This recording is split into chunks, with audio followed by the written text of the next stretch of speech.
I would like to acknowledge the traditional custodians of the land in which I live and work, and pay my respects to elders past, present, and future, and extend that respect to other Indigenous Australians.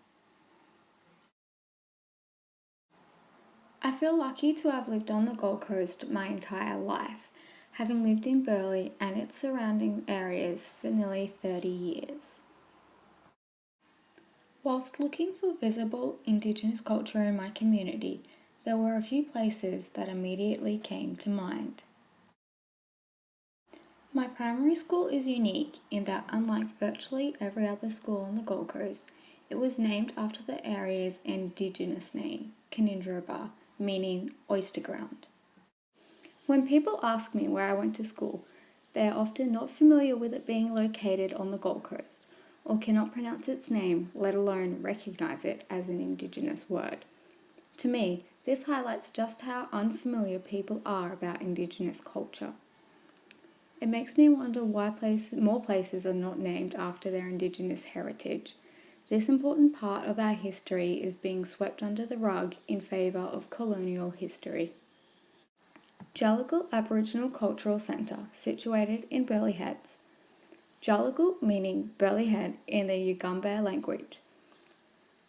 The centre offers guided tours and walks to tourists and locals alike to accurately portray the culture of the local Indigenous people. Lastly, the focal point of Burleigh Headland.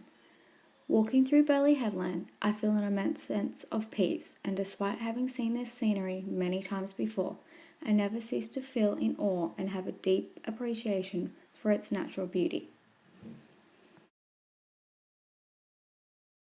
But I can't help but wonder that perhaps nowadays this land is not as deeply respected by locals and tourists as it is by the Kombumerri people who still continue to live in this area.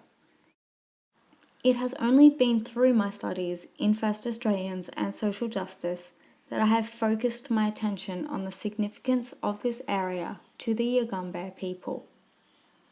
At the base of the headland, there is a board that displays information explaining the history and importance of the area to Indigenous people.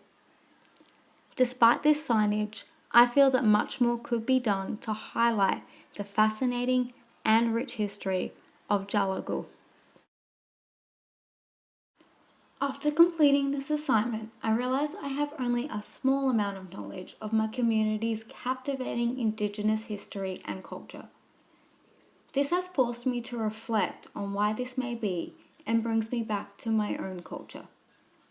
I'm embarrassed to say that before undertaking my studies, I was grossly unaware of my own culture and the privilege I possess.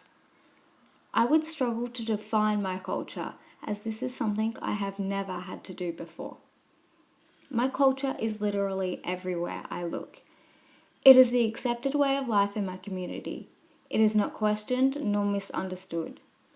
It is evident from the trendy cafes and eateries that line the streets, the shops, and the activities that people take part in their day-to-day lives. In comparison, I have recognized the lack of Indigenous culture.